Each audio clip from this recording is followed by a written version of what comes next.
Millionaire and prejudiced man accuses a girl of stealing his $100,000 watch. Just as she is about to be condemned, something incredible is revealed. Jonathan Harris, a powerful and feared man, faces a turning point in his life when a valuable watch goes missing from his mansion. The accusations fall on Emma, an innocent young woman, but something dark lies behind this story. As the courtroom becomes the stage for an intense battle, unexpected secrets begin to emerge, putting everything at risk. In a game of power, manipulation, and justice, who will come out on top? Watch and discover how one truth can change the destiny of everyone involved. Jonathan Harris, a man whose wealth and power were as imposing as his name, never had to worry about what others thought of him. Owner of an immense mansion in the city of Charleston, he ruled his empire with an iron fist, manipulating everything and everyone around him. His prejudice against the lower classes was notorious, and though he rarely verbalized his opinions, his actions spoke for themselves. To Jonathan, those who were not part of the elite were simply insignificant, mere pawns in a game he believed he was born to win. That morning, the sky was gray, reflecting the dark mood that had settled over the Harris mansion. Jonathan was preparing for a business meeting, adjusting the cuffs of his shirt, when he noticed something alarming. His luxurious gold watch, a rare item valued at $100,000, had disappeared. The watch, which he flaunted as a symbol of his status, was no longer on his mahogany desk, where he had left it the night before. Jonathan felt his blood boil. Someone had dared to steal from him. Without thinking twice, he summoned all the household staff to the living room. His cold, calculating gaze scanned each anxious face until his eyes fixed on Emma, a young woman from a humble family who had started working at the mansion a few months earlier.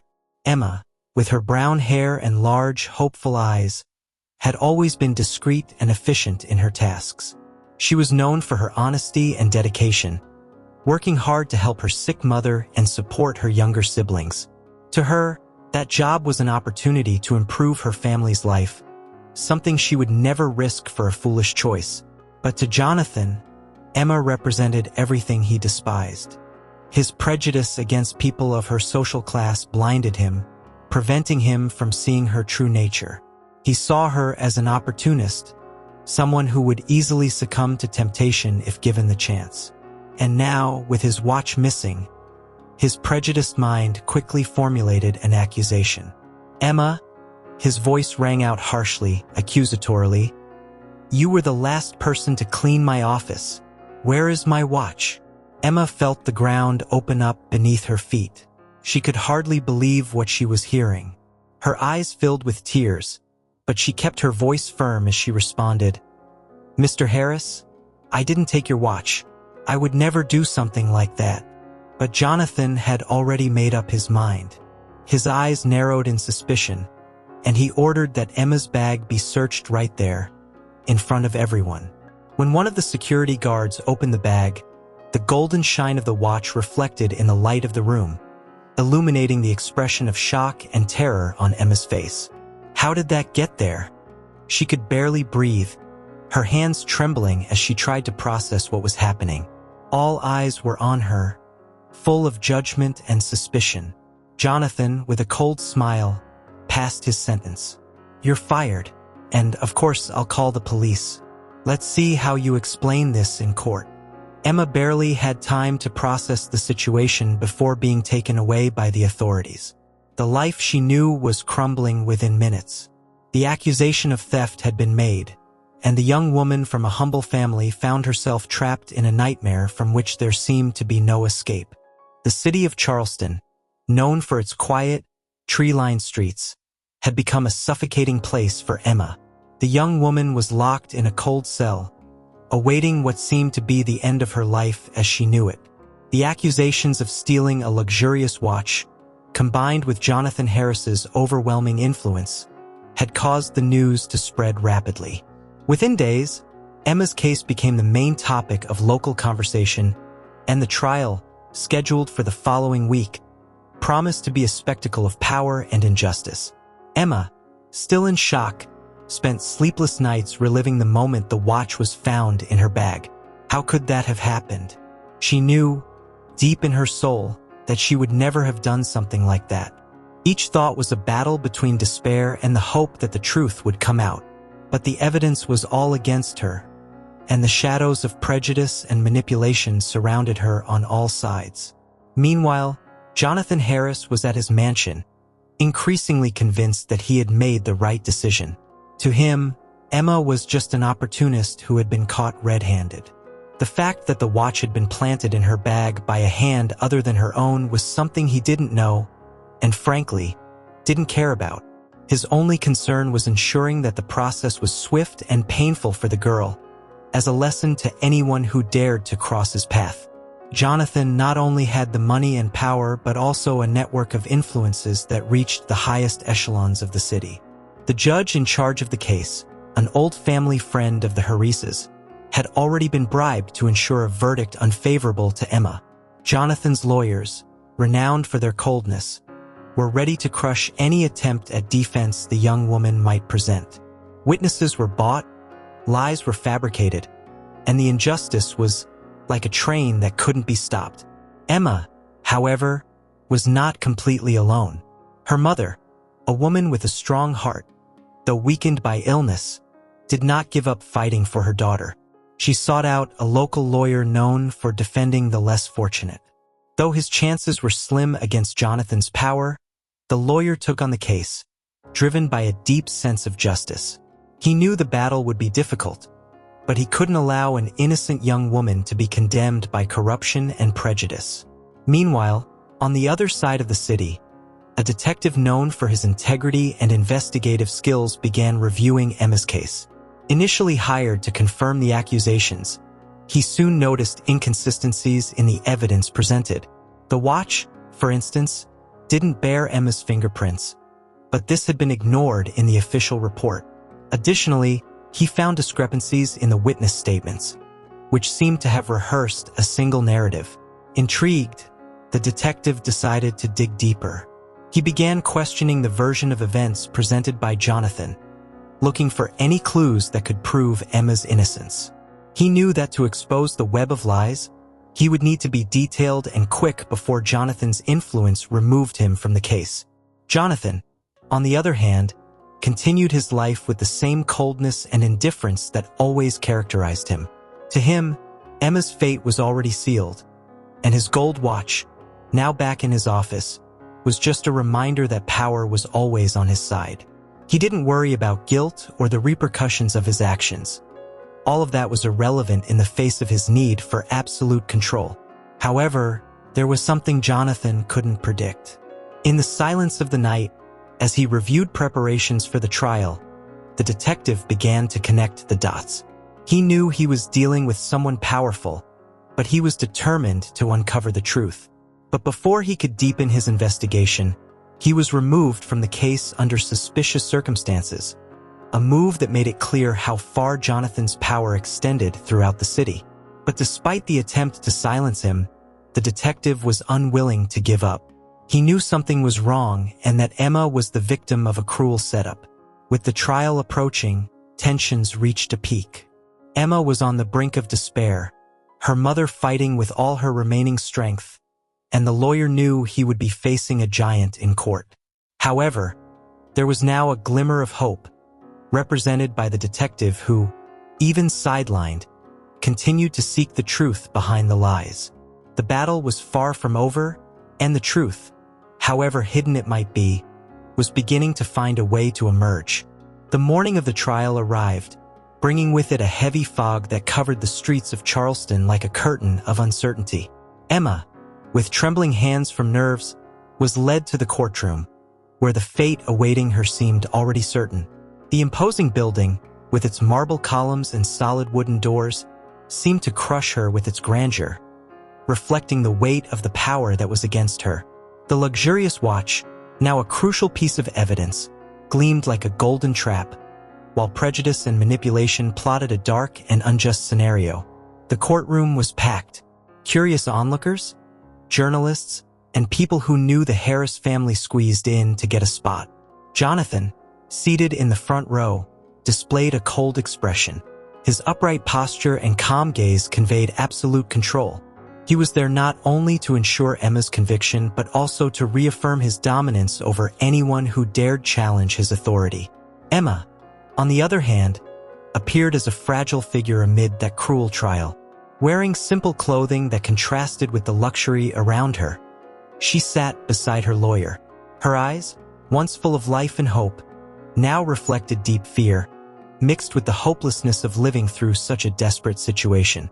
Her mother, seated behind her, held a rosary in her hands, silently praying, seeking comfort in a faith that was beginning to wane. When the judge entered the room, the chatter ceased, and a tense silence filled the air. The judge, a man with a stern face and old ties to Jonathan, seemed to have already decided Emma's fate even before the trial began. His distant gaze and mechanical movements as he read the charges did little to hide the bias of the process. The prosecution's witnesses were called one by one, all repeating the same story. Emma was at the scene of the theft, had access to Jonathan's office, and the watch was found in her bag. Every word spoken in the courtroom was like a blow to the young woman's heart, crushing any hope of justice. Emma's lawyer desperately tried to find flaws in the testimonies, but the witnesses were well-trained or sufficiently bribed, their lies crafted with frightening precision. As the lies piled up, Emma felt her soul shatter. The injustice, personified in the figure of Jonathan and the corrupt system that supported him, seemed invincible. She knew she hadn't stolen the watch, but the evidence against her was undeniable. The watch planted in her bag, the bought witnesses, everything pointed to one conclusion. Her conviction was inevitable. Her mind wavered between disbelief and despair as time in the courtroom passed quickly. Emma's lawyer, realizing that his attempts were being nullified, decided to resort to a risky strategy. He called Margaret, the longtime housekeeper of the Harris family, as a defense witness. Margaret had known Jonathan since childhood, had witnessed his rise to power, and his many transgressions over the years.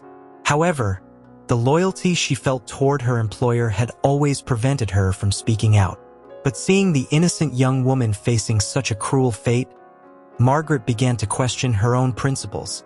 On the witness stand, Margaret appeared nervous, her gaze fixed on Jonathan, who watched her with a menacing intensity. She knew that her decision to testify could change her life forever. However, something inside her was tired of carrying the burden of the Harris family's secrets. Emma's lawyer questioned her about Jonathan's character, about the day the watch disappeared, but Margaret hesitated, her voice wavering between truth and fear. Before she could reveal anything significant, Jonathan's lawyer intervened, cutting her off abruptly. He argued that the words of a mere housekeeper should not be taken seriously, especially when placed against the testimony of credible people. The judge, in a clearly biased act, accepted the argument, silencing Margaret before she could say more. Desperation took hold of Emma's lawyer, who saw his last hope crushed by the manipulation and corruption that permeated the courtroom. Meanwhile, at the back of the courtroom, the detective watched closely. Although he was officially removed from the case, he couldn't ignore the inconsistencies he had found. Sitting among the spectators, he continued to search for clues, observing every expression, every detail that could help him understand how to expose the farce. Margaret's attitude caught his attention. He saw something in her eyes that indicated fear, but also a possible untold truth. The detective knew there was more to the story and decided that if he had a chance, he would do everything in his power to uncover what really happened. With Margaret silenced, Jonathan felt the taste of victory close. He was about to get what he wanted. See Emma condemned, his reputation intact, and absolute power reaffirmed. But even in that moment of apparent triumph, a shadow of doubt began to form in his mind. It was a subtle, almost imperceptible feeling, but one that planted a seed of unease in his heart. Something was out of place, something he couldn't identify, but that slowly eroded his confidence. As the trial advanced to its final stage, the tension in the room increased. People whispered among themselves, commenting on the clear injustice unfolding before their eyes, but no one dared to challenge Jonathan's power. Emma, sitting beside her lawyer, felt her strength waning. She knew the verdict would not be in her favor, and every passing minute seemed to bring her closer to an endless abyss. The tension in the courtroom was palpable. Every eye was fixed on the fragile figure of Emma, who now, more than ever, seemed to be at the mercy of forces beyond her understanding. Jonathan Harris, sitting in his chair with the confidence of someone who already predicts victory, couldn't hide the slight smile that played on his lips. He had controlled every detail, manipulated every piece, and was about to watch the young woman be dragged into a dark fate for a crime she did not commit. To him, the luxurious watch, with all its golden shine, was the decisive proof that power could shape the truth according to his will. The judge, with the gavel in hand, was preparing to close the case. It was evident that Emma would be declared guilty, and the verdict would only reinforce the conviction that the rich and powerful always prevailed. But at that exact moment, when the silence in the courtroom seemed so heavy that no sound dared to break it, the wooden doors burst open with a crash. All eyes turned to the entrance, where an unexpected figure appeared. A woman, with blonde hair and a pale complexion, walked with determined steps toward the courtroom. Jonathan, upon seeing her, was struck with fear. His eyes, always cold and calculating, widened in a mix of shock and terror. He knew this woman, but what was she doing here? How was it possible? She was supposed to be dead. Sarah. Jonathan spoke, his voice barely audible, muffled by the rising sound of conversations. What he had always feared, but had hidden even from himself, was now standing before him. His daughter, whom he had declared dead years ago, was there, alive and in the flesh. And worse, she was there to confront him. Sarah walked to the center of the courtroom, her gaze fixed on her father, and then she spoke, with a voice that carried a mix of sadness and determination. "Ladies and gentlemen, I am Sarah Harris, daughter of Jonathan Harris. The man you see before you, my father, did something unthinkable. He declared me dead so he could live without the burden of guilt. But I am alive, and I am here to say that the woman he unjustly accuses, Emma, did not steal his watch." The impact of her words reverberated through the courtroom.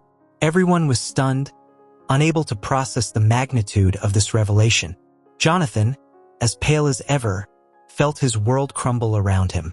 Sarah continued, her eyes now shining with tears she struggled to hold back.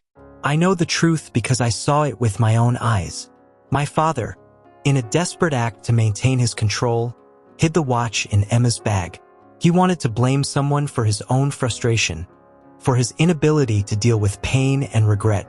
But what he did is not only cruel, it's criminal." Jonathan felt the ground disappear from under his feet.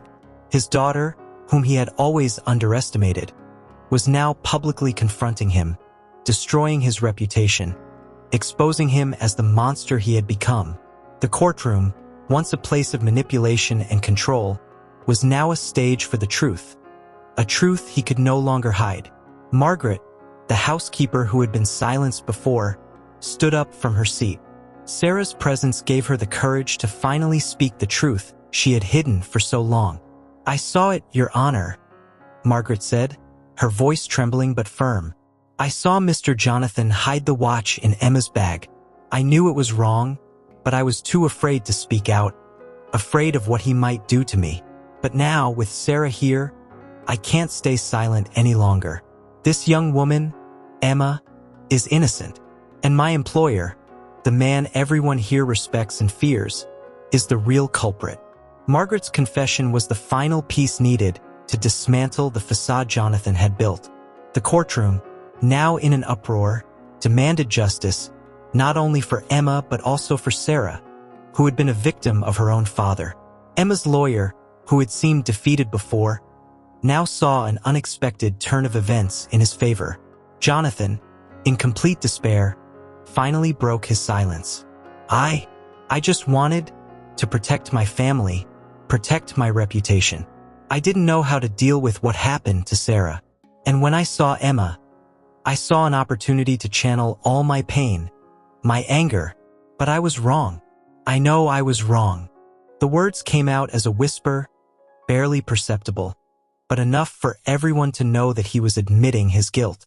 The mask of power and control he had always worn had fallen, revealing a broken man, consumed by his own demons. The courtroom seemed to breathe with the people present, each one gripped by the unpredictable conclusion that was unfolding before their eyes. Sarah's revelation had dismantled the rigid, corrupt structure Jonathan had built over the years, and now, the pieces of that empire were beginning to fall, one by one, as if an invisible thread were pulling everything down. Jonathan, who once maintained an impenetrable posture, was now devastated. His shoulders slumped under the weight of his actions. He felt that the figure of power and control he had always projected was disintegrating, leaving behind a man corroded by guilt. Sarah, still at the center of the courtroom, breathed deeply, trying to maintain control over the emotions that threatened to overflow. Her gaze was fixed on Jonathan, but her mind traveled between the past and the present, recalling moments from a life he had chosen to ignore. She had always known of her father's coldness, but she could never have imagined that he would stoop so low as to sacrifice an innocent life to preserve his own image. Margaret, who had been in the background, watching with fear and hesitation, now felt a strength growing within her, a determination that had long been buried under blind loyalty and fear of reprisals. Inspired by Sarah's courage, she decided to continue, facing Jonathan not as his servant, but as a witness to a truth that could no longer be silenced. "I've kept this secret for years, believing it was best for everyone," Margaret began, her voice heavy with pain and regret. "But now I see that by protecting Jonathan, I contributed to the destruction of more than one life. I saw Emma being dragged into this trap, and I was too cowardly to speak up before. But not anymore." Jonathan looked at Margaret with eyes full of a mixture of fear and pleading, but she kept her head held high. She knew that what she was about to say would be the final blow, not just against Jonathan, but also against the system that had allowed him to act with impunity for so long. Jonathan has always been obsessed with his image, with the idea of being invulnerable. When Sarah got sick, he couldn't handle the reality that his daughter, whom he always saw as the continuation of his own legacy, was vulnerable. He believed that sending her away would solve everything, that he could bury that part of his life and continue as if nothing had happened. But the truth cannot be buried, Jonathan. It always finds a way to come out.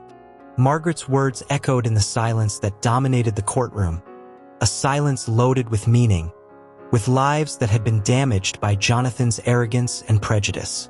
Emma's lawyer, who had been waiting for a defeat, now saw a reversal unfolding before his eyes. He felt a breath of hope, not just for his client's acquittal, but also for the justice that finally seemed to be manifesting. Jonathan, now visibly shaken, looked around, seeking some kind of support, some way to escape the consequences of his actions. But all he found were looks of disapproval, revolt, and, most disturbingly, disappointment.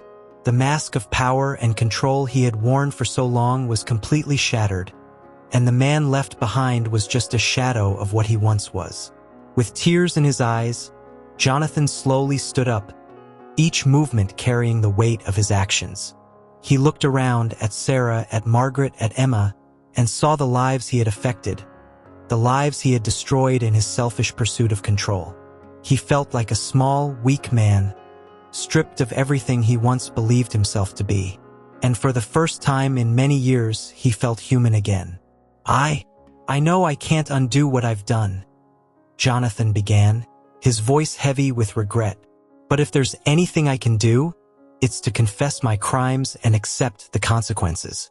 I'm not the man you thought I was, and I deeply regret that. I can't ask for forgiveness because I know I don't deserve it.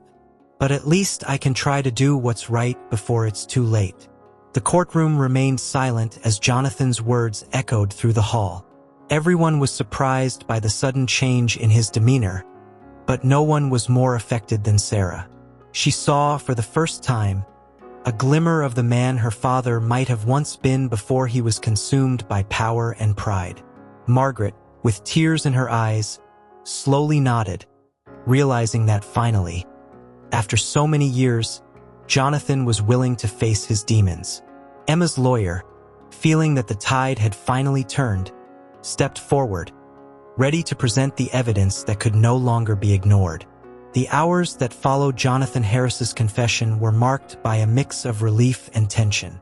The courtroom, once a stage for manipulation and control, had now transformed into a space where the truth, finally freed, gained weight and importance. Jonathan, once untouchable in his arrogance, was sitting in the defendant's seat, awaiting the verdict that would change his fate. He was no longer the powerful man who controlled lives with a simple wave of his hand. He was just a broken father, a human being undone by his own choices.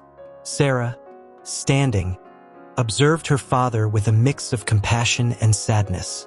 She had come to the courtroom seeking answers to questions that had tormented her for years, but what she found was a painful truth: the destruction that unchecked power can cause, not just to others, but to the very soul of the person who wields it.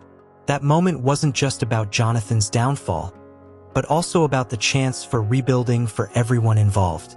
The judge, visibly shaken by the revelations, ordered Emma's immediate release and ordered Jonathan to be taken into custody to face charges of bribery, evidence tampering, and perjury.